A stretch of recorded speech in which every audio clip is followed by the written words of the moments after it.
दोस्तों नमस्कार, मैं doctor Indra Kumar Chaturvedi day and night academy के ज्ञानधारा क्लासरूम में आप सबका स्वागत है। दोस्तों मैं आपको मैं इसके पहले जो चैप्टर है भारत के संविधान में भाग 15 जो निर्वाचन आयोग से संबंधित है उसके समस्त प्राविधानों को मैं आपको पढ़ा चुका हूं इसके पहले की वीडियो में। आज ये जो बचा हुआ भाग है उसका मैं उसको पूरा कर रहा हूं इस वीडियो में, और आप हमारे साथ बने रहिए। इससे संबंधित राजनीतिक दलों से संबंधित भारत में जो दल प्रणाली से संबंधित जो विभिन्न प्रश्न होंगे इसका जवाब आपको इसमें मिलेगा। तो आइए हम लोग देखते हैं।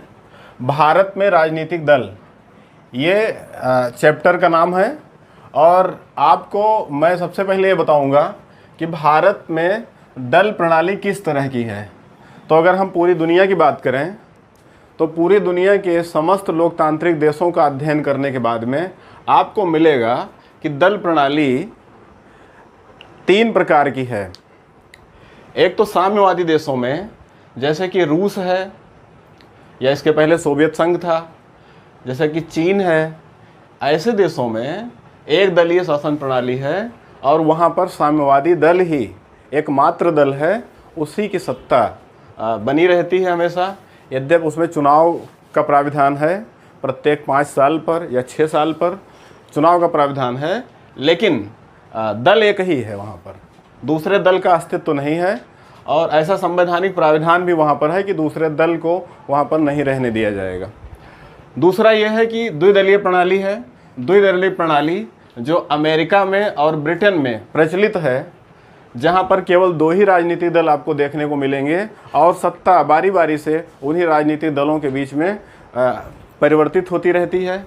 और इसी तरह से एक तीसरा जो दल आपको पूरे विश्व में मिलेगा वो मिलेगा बहुदलीय शासन प्रणाली, जहाँ पर एक से अधिक दल, बहुदलीय शासन या बहुदलीय शासन प्रणाली, ये जहाँ पर बहुत सारे दल अस्तित्व में एक साथ रहते हैं और जो सत्ता का संघर्ष होता है, सत्ता प्राप्ति के संघर्ष में सारे दल भाग लेते हैं, ज़रूरत पड़ने पर आपस में गठबंधन भी करते रहते हैं। तो इस तरह की शासन व्यवस्था, ये शासन व्यवस्था भारत सहित फ्रांस, ऑस्ट्रेलिया, इन प्रमुख लोकतांत्रिक देशों में ये प्रचलित है, बहुत सारे देशों में। और आज मैं भारत में दल प्रणाली की बात करूंगा आपसे। तो सबसे पहले आपको ये जानना है कि भारत में राजनीतिक दलों का पंजीकरण कौन करता है और किस आधार पर करता है। तो भारत में राजनीतिक दलों का पंजीकरण, ये पंजीकरण का काम चुनाव आयोग के द्वारा किया जाता है, जिसकी चर्चा मैं आपको पिछले वीडियो में कर चुका हूँ। चुनाव आयोग राजनीतिक दलों का पंजीकरण करता है और उसके पंजीकरण का जो आधार है वो संसद के द्वारा 1951 में जन प्रतिनिधित्व अधिनियम पारित किया गया था। और इसी अधिनियम के आधार पर भारत में चुनाव आयोग को ये जिम्मेदारी दी गई कि वो विभिन्न राष्ट्रीय दलों को और राज्य स्तर के दलों को पंजीकृत करता है। इसके साथ साथ न केवल चुनाव आयोग पंजीकृत करता है, बल्कि उससे संबंधित आचार संहिता, चुनाव से संबंधित आचार संहिता बनाना और दलों को चुनाव चिन्हों का आवंटन करना, और ये सारे कार्य किसी राज्य स्तरीय दल को जो है राष्ट्रीय दल में कन्वर्ट करना, ये सब सारे कार्य चुनाव आयोग के द्वारा किए जाते हैं। अब थोड़ा सा और आगे आप बढ़ेंगे। जब संविधान शुरू हुआ था तो आप सबको ये पता होना चाहिए कि उस समय राजनीतिक दलों से संबंधित कोई प्राविधान संविधान में नहीं था।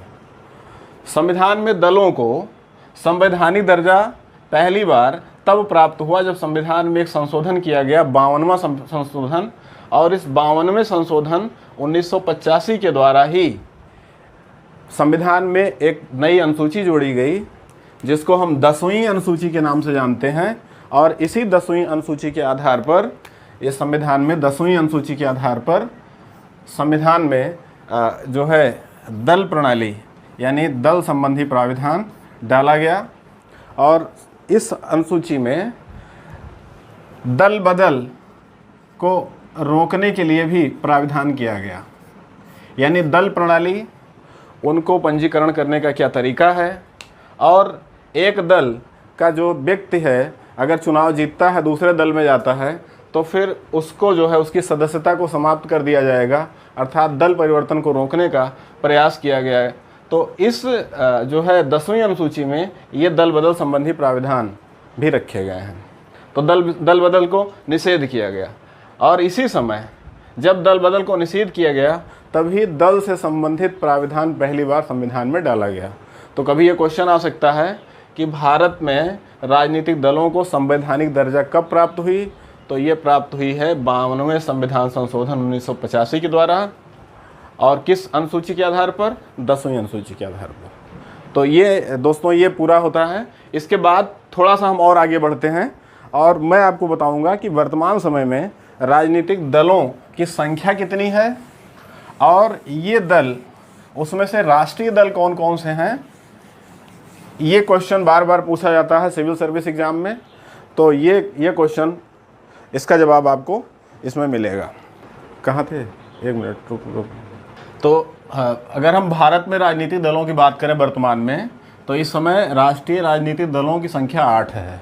कुल 8 राजनीतिक दल ऐसे हैं जो राष्ट्रीय राजनीतिक दल हैं, और लगभग 49 के आसपास ऐसे राजनीतिक दल हैं जो किसी राज्य में मान्यता प्राप्त दल हैं।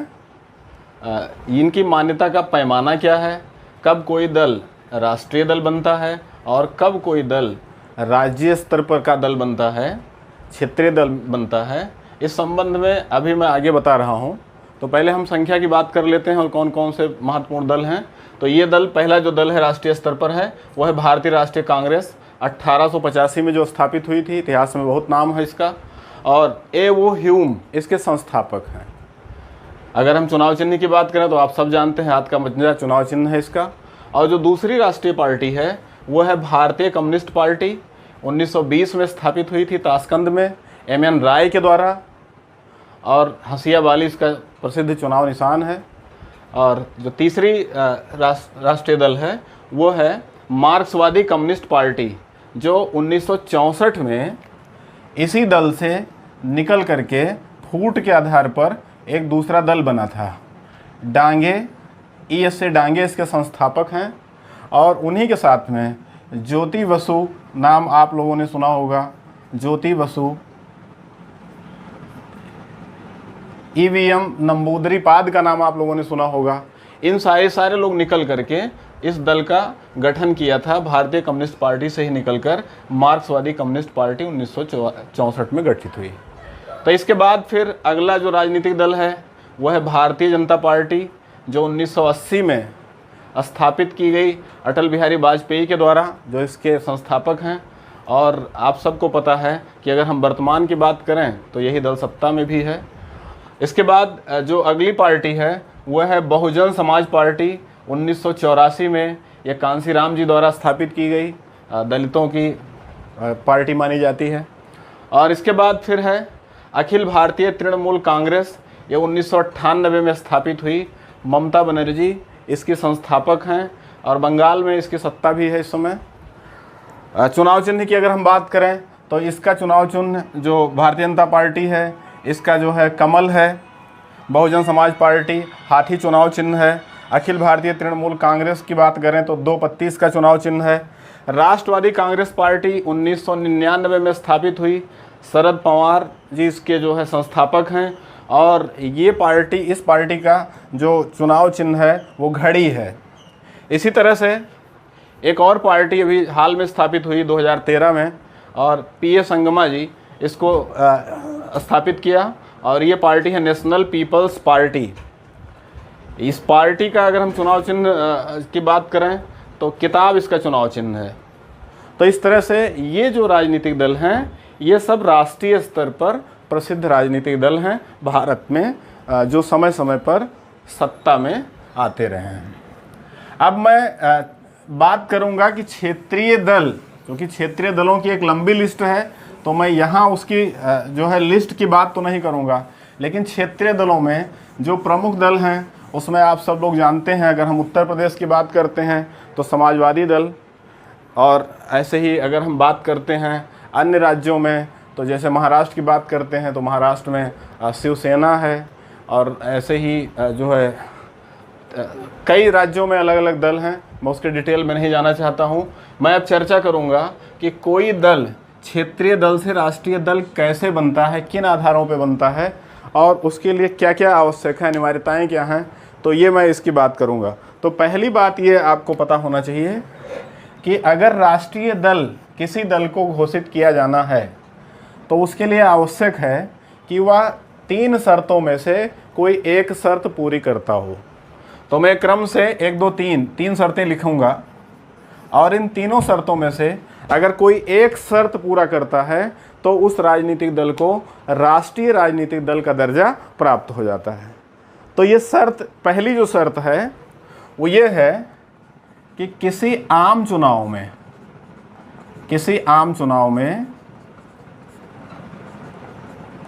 चाहे वो लोकसभा का चुनाव हो और चाहे किसी राज्य की विधानसभाओं का चुनाव हो, किसी आम चुनाव में अगर कोई दल 6% वोट प्राप्त करता है, 6% वोट प्राप्त करता है और साथ ही साथ अगर लोकसभा का चुनाव है तो 4 सीटें लोकसभा की प्राप्त करता है, 4 सीटें लोकसभा की प्राप्त करता है, तो उस दल को राष्ट्रीय दल का दर्जा प्राप्त हो जाएगा। तो पहली अनिवार्यता यह है कि आम चुनाव में 6% मत मिला हो और 4 लोकसभा की सीटें मिली हो तो फिर उस दल को राष्ट्रीय राजनीतिक दल का दर्जा प्राप्त हो जाता है। तो पहला ये है। अगर ये शर्त नहीं पूरी करता है तो एक दूसरी शर्त इसी के साथ रखी गई है और वो शर्त ये है कि कम से कम 3 राज्य में 2% लोकसभा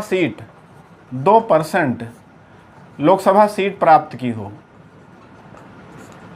यानी 3 राज्य में 2%, यानी लोकसभा की सीट जितनी है उस राज्य में, उस परसेंट में से 2% सीट प्राप्त किया हो 3 राज्यों को मिला करके, तो फिर ऐसे किसी राजनीतिक दल को भी राष्ट्रीय दल का दर्जा मिल सकता है। अर्थात अगर हम 2% की बात करें तो 543 का अगर चुनाव होता है तो 543 के चुनाव में से लगभग इसका जो 2% होता है वो 11 सीट के आसपास होता है। अर्थात 3 राज्यों में मिलाकर अगर 11 सीट किसी राजनीतिक दल को प्राप्त हो जाता है तो वह राजनीतिक दल राष्ट्रीय राजनीतिक दल का दर्जा प्राप्त कर सकता है। तीसरा क्या है? तीसरा यह है कि कम से कम 4 राज्य में अगर राज्य स्तरीय दल का दर्जा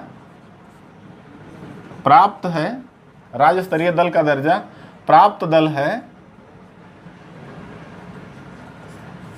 दल है तो उस दल को भी राष्ट्रीय दल घोषित किया जा सकता है। अर्थात कम से कम 4 राज्यों में राज्य स्तरीय दल का दर्जा प्राप्त है तो ऐसे राजनीतिक दल को भी राष्ट्रीय राजनीतिक दल का दर्जा दिया जाएगा। तो ये तो हो गया राष्ट्रीय राजनीतिक दल बनने के लिए आवश्यक जो उसके मानक हैं। इन तीनों में कोई एक मानक अगर पूरा करता है तो फिर वो राष्ट्रीय राजनीतिक दल घोषित हो जाएगा।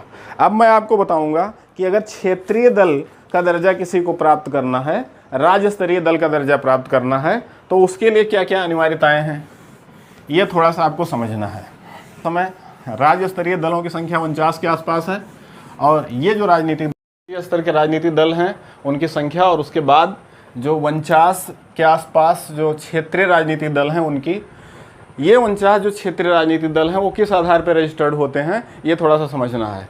तो इसमें पहला जो आधार इसका है कि किसी विधानसभा चुनाव में 6% वैध मत और उसके साथ साथ 2 सीट विधानसभा चुनाव में इन्होंने अगर किसी दल ने हासिल की है तो उस दल को राज्य स्तरीय दल का दर्जा प्राप्त हो जाएगा। 6% मत या 2 सीट, साथ साथ 2 सीट, 6% मत एवं 2 सीट, ये पहली अनिवार्यता है। अगर ये नहीं मिलता है तो इसका दूसरा विकल्प यह है कि अगर कोई लोकसभा का चुनाव हुआ हो और उस लोकसभा चुनाव में 6% वैध मत हो और 1 लोकसभा सीट साथ साथ मिली हुई हो तो फिर उस जो है राजनीतिक दल को भी राज्य स्तरीय दल का दर्जा दिया जाएगा।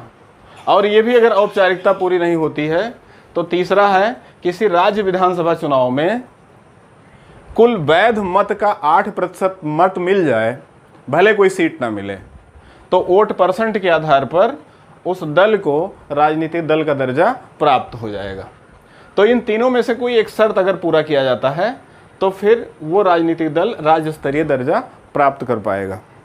इसके साथ साथ में फिर हम थोड़ा सा बात करेंगे दल बदल कानून जो स्थापित किया गया। अगर एक दल से कोई चुनाव जीत जाता है, कोई सदस्य चुनाव जीतता है, तो फिर चुनाव जीतने के बाद में अगर दूसरे दल में वो चला जाता है तो फिर उसकी सदस्यता समाप्त हो जाती है। और वो जो दल बदल कानून है उसका मैं थोड़ा सा जिक्र करूँगा। तो ये कानून पहले मूल संविधान में ना तो इसका कोई जिक्र था और ना ऐसी कोई बात थी। जो राजनीतिक दल होते थे वही जो है अनुशासनिक कार्यवाही करते हुए और उस व्यक्ति को निष्कासित करते थे जो दल बदल करता था। संविधान में इस संबंध में कोई प्रावधान मूल संविधान में नहीं था। पहली बार इस संबंध में जो प्रावधान हुआ वो हुआ 52वें संशोधन के द्वारा। और इस संशोधन में 1985 में पहली बार राजनीतिक दलों को मान्यता देते हुए और एक संशोधन किया गया कि इसमें अगर कोई राजनीतिक दल चुनाव जीतने के बाद में दूसरे राजनीतिक दलों में चला जाता है तो उसकी सदस्यता समाप्त हो जाएगी। अर्थात ऐसा नहीं हो सकता कि किसी चुनाव चिन्ह पर कोई व्यक्ति उम्मीदवार के रूप में भाग लिया हो, चुनाव जीता हो और जीतने के बाद में किसी दूसरे पार्टी में चला जाए, सत्ता के लालच में चला जाए या वैसे ही चला जाए, तो ऐसा अब नहीं हो सकता है। ये 1985 से दल बदल का प्रतिषेध कर दिया गया है। लेकिन इसका एक अपवाद है। अपवाद ये है कि पहली बार जो दल बदल का मामला जो है लगातार जो चल रहा था उसको रोकने के लिए जब ये प्राविधान बनाया गया तो उस प्राविधान में अपवाद रखा गया था। अपवाद ये रखा गया था कि अगर कोई दल, किसी दल में से 1/3 सदस्य निकल जाते हैं और वो 1/3 सदस्य दूसरा राजनीतिक दल स्थापित कर लेते हैं तो फिर उसको मान्यता मिल जाएगी और उन सदस्यों को दल बदल के आधार पर निष्कासित नहीं किया जाएगा, उनकी सदस्यता छीनी नहीं जाएगी। वो उस तरह से एक राजनीतिक दल का गठन करते हैं तो वो पात्र माने जाएंगे सदस्य रहने के और उनको जो है एक नए राजनीतिक दल की मान्यता दे दी जाएगी। और ये अपवाद उस समय इसका था दल बदल कानून का। उसके बाद फिर क्या हुआ?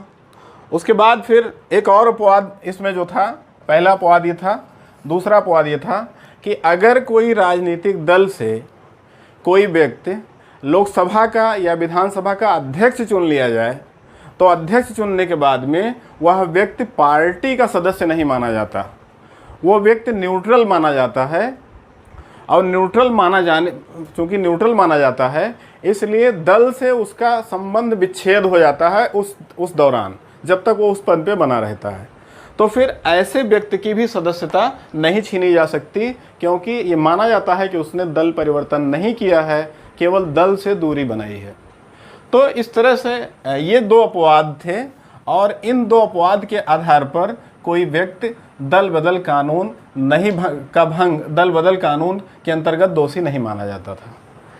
तो ये दो अपवाद थे। लेकिन दल बदल ये जो अपवाद था, पहला अपवाद जो था, ये अपवाद समाप्त कर दिया गया जब 91वां संशोधन किया गया संविधान में। संविधान में जब 91वां संशोधन